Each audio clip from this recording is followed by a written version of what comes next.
Well, Nola, Hey, how you going? having me. Thanks very much for having us, and it's great to talk to you again. So, It's great to be here. thank you. Oompher is all about inspiring people to achieve extraordinary things. So, who and what during your life and career has inspired you? Well, first off, I guess it's my mum and dad. My dad, I had a really crazy, wild, creative upbringing, thanks to my mum and dad.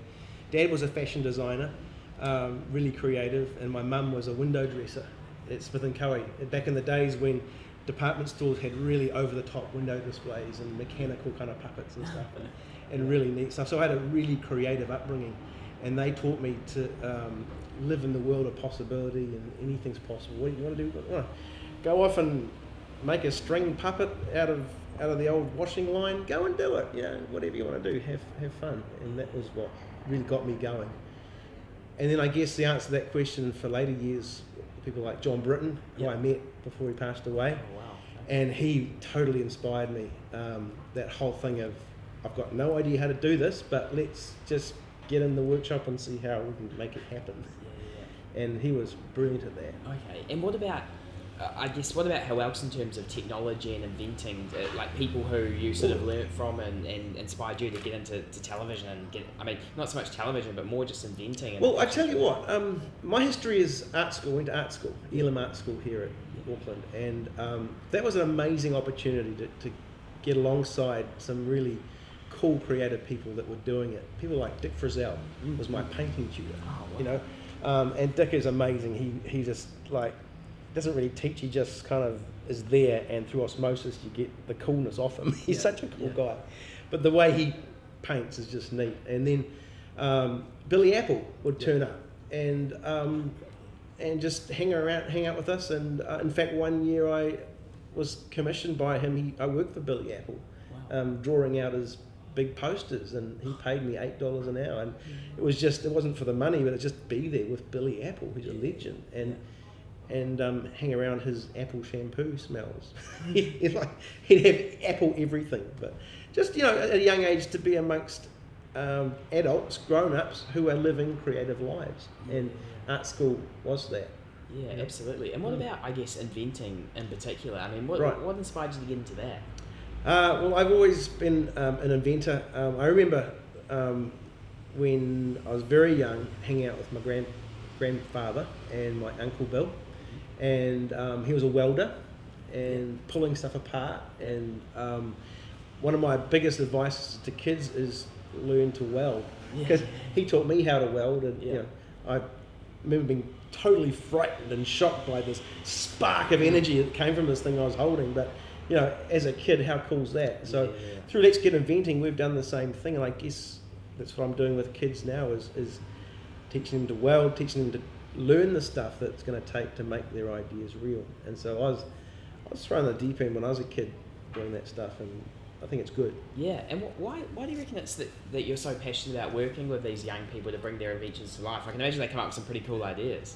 Well, I just remember when I was a kid, and I sort of haven't lost that connection to the 8-year-old me.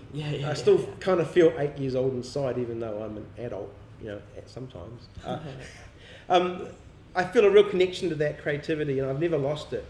Thank goodness. And I really want to work with kids before they get to that age where they know too much. They know so much that stuff can't be done, which is kind of sad. You learn a lot, and you learn to work your way around possibilities rather than embracing possibility.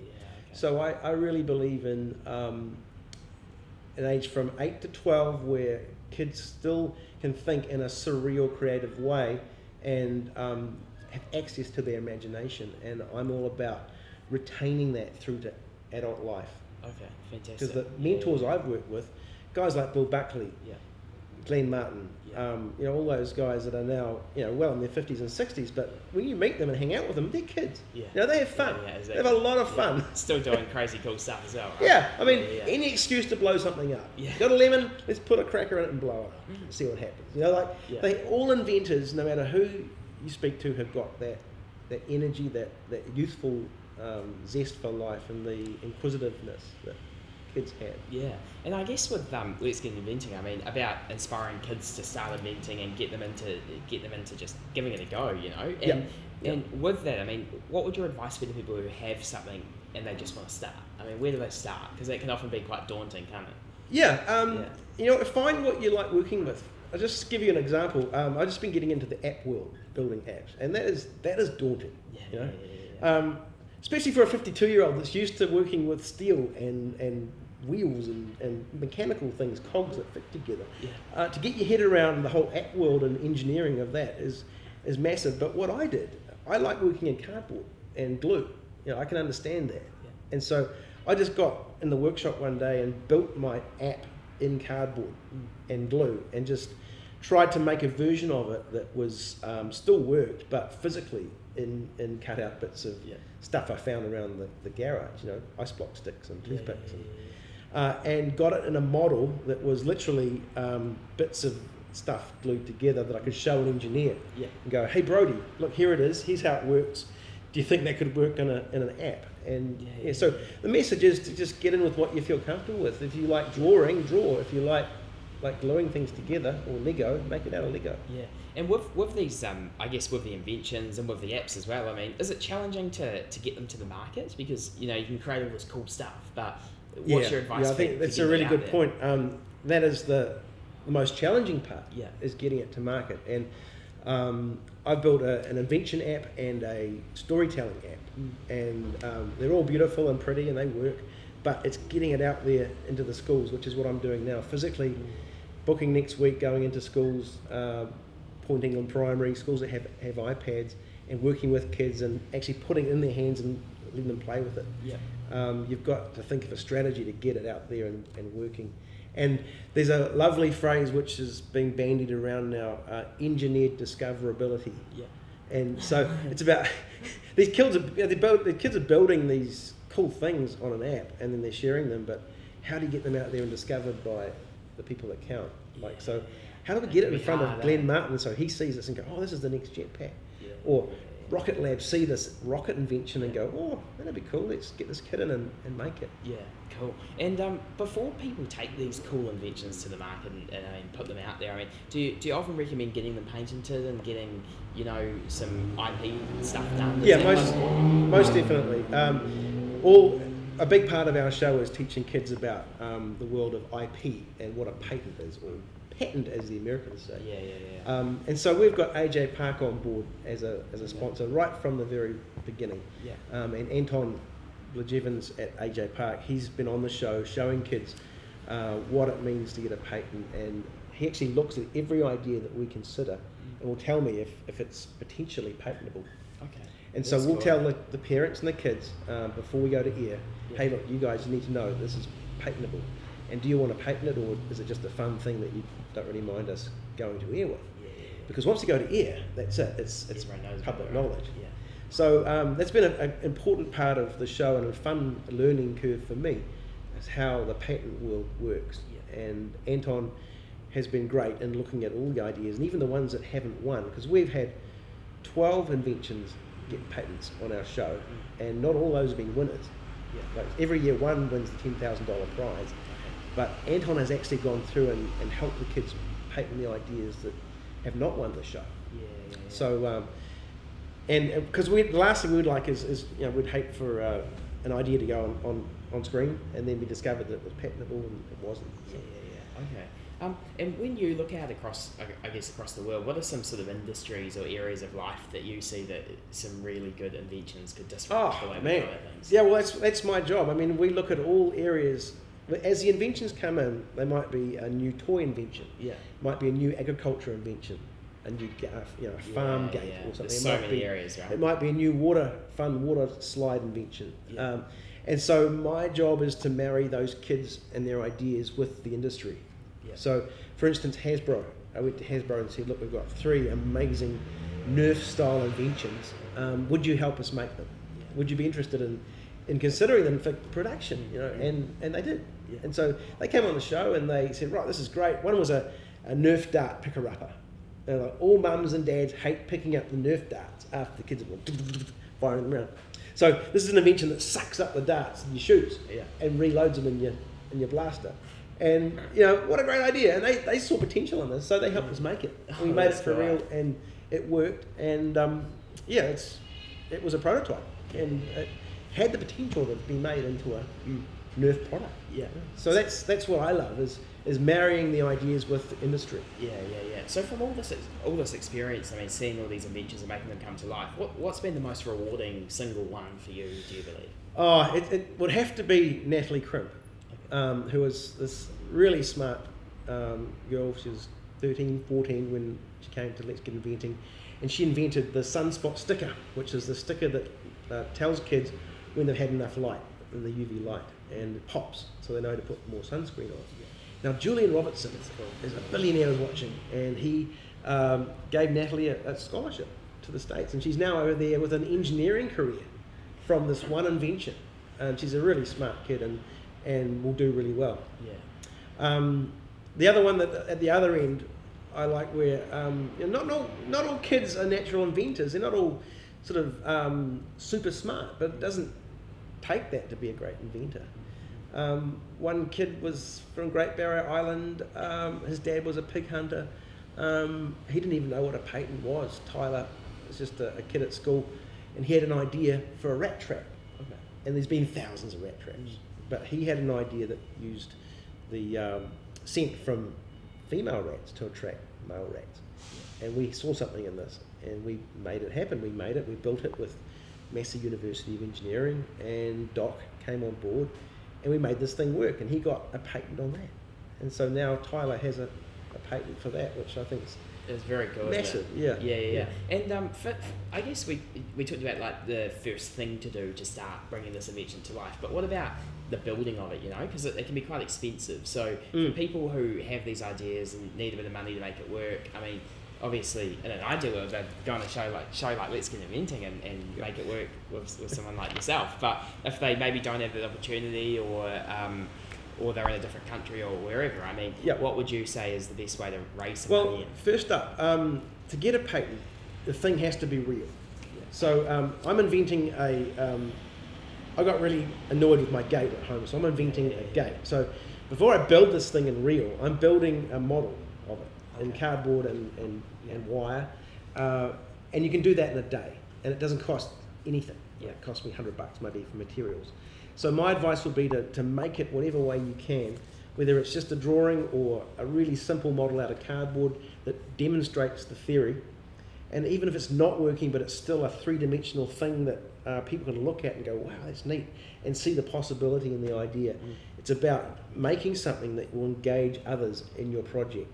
And it's all about how many people you can engage in the idea and get them excited about it, as excited as you are about it. And then once you've got one or two people like that behind you, they'll bring more in. So if it was in the field of rocketry, you'd build a little model of it working and you'd research rockets and you'd work out the strength of it, but you'd have a model of it. To talk to and then you'd go and find rocket engineers to speak to about it. And if it was a unique idea that was truly new, then I'm sure you'd get support. Yeah, absolutely. And I mean, you talk about the gate thing, and that's an interesting example because you found a painful problem, obviously, and have decided to fix it. So is that quite often the best way to come up with new product ideas, is looking at your life and going, what do I hate doing? Or what could be fun and isn't fun, you know? There are two ways of thinking up inventions. One is, like that, like finding a really annoying problem and then solving it in a fun new way. The other is just inventing something that hasn't been done before. Like something that's completely new. Like a lot of inventions we've built have no purpose at all. Like the Powerball, which is a big ball you ride inside with a 24-volt motor, and you steer it and you ride inside it. That's just a fun amphibious vehicle that doesn't really have a purpose or a problem, but it just solves a problem of being bored, which is a great problem. Exactly. Yeah, great problem. And that's another thing. I love it when kids get bored. Like if you've got kids out there, let them get bored, because they'll invent a way out of it, which is way better than giving them an iPad and some dumb games to play. At least it's a Let's Get Inventing. Of course, it's a making app like our one. Yeah. But when we go away to Great Barrier Island, we make our kids get bored. Yeah. My wife and I go, you're bored? Great. Go off and build a tree hut or a gun or something, or bow and arrow and that's what we did when we were kids. So boredom is actually good and should be embraced. Yeah. Okay. Cool. Yeah. And I just want to talk a wee bit more about the TV shows in particular, and obviously Goober Brothers to start with. Let's Get Inventing, and which was 42nd International Emmy Award nominee. So that's pretty cool. So well done with that.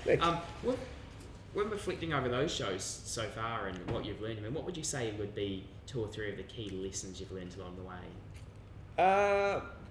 Have lots of ideas, and don't be too precious with your ideas. Work really hard to think up lots of ideas. When we first presented, I went to TV2 and presented the Guru Brothers and Life on Ben and 12 other ideas. And it was like, wow, which should we choose?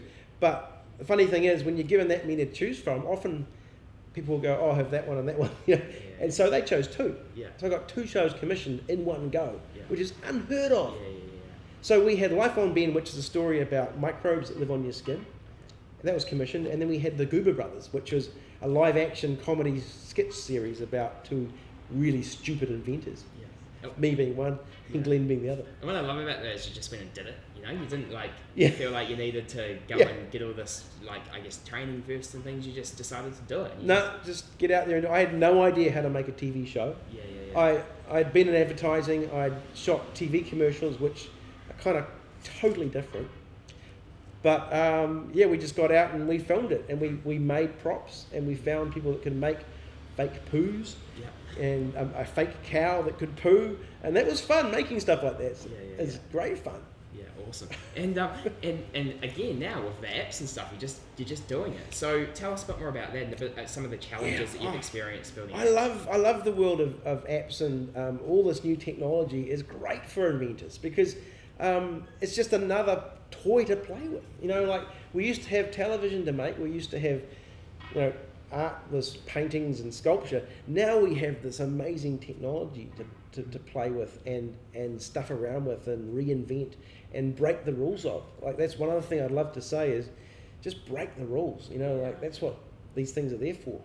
Yeah, to play with. Absolutely. I just want to, just before we get into our quick 5 questions, I just want to talk a wee bit about the concept of change now. We're working with Seek as a partner, and one of the things they're really focusing on is change, in particular people who are in jobs, potentially not having a great time and just needing a bit of inspiration to change. So I guess within New Zealand, do you see lots of opportunity for people to change? Oh man, yeah. I mean, my one piece of advice on that would be find your passion, find a purpose. Like my purpose is innovation with youth. I'd really connect to that, and so I've built a career around that. But whoever you are, find what you love, what you're into, and if you're in a boring job, well, just do it on the side, or find a job that's in that area. Really find a purpose, because once you have your purpose, the rest is easy. It all falls into place. Once I discovered that I loved inventing, I got out of advertising and got to know inventors, and they're the coolest people, and I felt I'd found my tribe. And these guys, the way I could speak to them and they could speak to me, it was just natural. It all fell together. But your thing might be food, it might be, who knows, but just find it and you'll find your tribe, and it'll click together. So if you were to change jobs, I mean, what would be the key driver of that? Okay, so I'll let you on a secret. My job changes every year. Like because of television and the way that's changing and the way media is changing, my job changed from making television to making apps, to making content, to inventing new ways of advertising oil for Chevron. My job changes all the time, and you've got to embrace that. Embrace that, and change is good. Don't be afraid of it. And I think in the future, a lot less people will have jobs that last 5, 10, 20, 30 years. I mean, it's quite rare now to have a job last that long, and the workforce is constantly jumping from one thing to another, and to adapt and find your new passion. If you don't like that one, why not change it? And when you do go about changing, I mean, what's the first step you usually take? Really nail what you want to happen next. I visualize it. I visualize what you want. So for me, I want to be in a workshop. I want to have every piece of material, every tool I can have. I want the freedom to make whatever I want. If I want a 3D printer, it's there. I I've got the funding to make this amazing new vehicle if I want to, and there's nothing stopping me. That's a vision that I have for my inventive workshop, you know, where I'm this crazy, wild, brilliant inventor that hasn't been invented yet, but that's what I want to be. Yeah. So just let your mind wander. Sounds like a new TV show, man. And invent your future. Yeah. You know, just have the freedom to sit there and have the magic wand just give you what you want. And then you sit down and go, well, what would happen to make that? What would I need to do? What sort of person would I become if that was real? Yeah. And how would I act, and who would that person be? Yeah. And then be it. Yeah, fantastic. So just last question before we head into the quick fires. I mean, what's next for you? You know, you've got so many cool ideas. I mean, tell us about the future. I would love to work overseas. I'm looking at China. Like, it's amazing opportunities in China. The viewing public over there are totally coming around to content. America, I've just been to the States with the Emmys and had an amazing time there. Met some really cool, wonderful people that really want to help with the mission of invention in kids. So I'm heading back there. Just broadening my horizons as well. I've done 10 years in New Zealand and I love this country, but hey, there's a lot of other stuff out there, and I'd love to see the invention thing happen in other territories. Yeah, fantastic. So just a few quick fire questions to finish. Yep. What's your most favourite invention in the history of the world? Oh, it's got to be the light bulb. Light bulb? No, it's just I saw it. I'll tell you what, John Britain. Yeah, the Britain. That is insane what it did, and the records it broke overnight. And I love John. Yeah, absolutely. What would be so in summary, I mean, your top 3 bits of advice for people wanting to start their invention? Like, what would you say? Okay. First off, have an idea. Have lots of ideas. Yeah. Don't tell anyone. Keep it secret. Yeah. Because once you tell the world, that's it. Yeah. Make it however you can, and it could be really basic. It could be really funky and not actually work, but it doesn't matter as long as you've got in there and done it with your hands and made something real that's three-dimensional. Cool. That's great. Yeah. And when you look back over your career, I mean, what are you most proud of? Oh man, I'm proud that that I've shown a few kids how to live a creative, productive, inventive life. I mean, that's all you can hope for. Yeah. So on that point, I mean, what do you reckon the 16-year-old Luke Nola would think of the man you've become today? You go, oh my gosh, are you still riding that old rally chopper in St. Heliers? Have you still got that same shirt on? Are you still listening to Elvis? Have you still got that old 50s car? Haven't you moved on? Yeah. I'm exactly the same person as I was when I was 16. Yeah, that's awesome. Yeah. And would you give him a bit of advice? Would you say anything to him now? Don't change. Yeah. Don't ever change. Yeah, keep being a kid. Yeah. Remain 8 years old. The 16-year-old was still 8 years old when he was 16. Fantastic. So, I mean, last question before we finish off, man. What's something that you believe to be true that not many people agree with you on? Oh, that's a good question. I actually still believe in a kind of a God. You know, it's unfashionable, but I actually think there's something around. Like, I've had so much luck in my life, and things have just fall into place often without any planning, which I know is not great to admit, but is true. There's something there, you know? Yeah. Awesome. Okay, so to finish off, Luke, can you look down this camera here and tell us, what are your wise words for the people of New Zealand? Hi, New Zealand.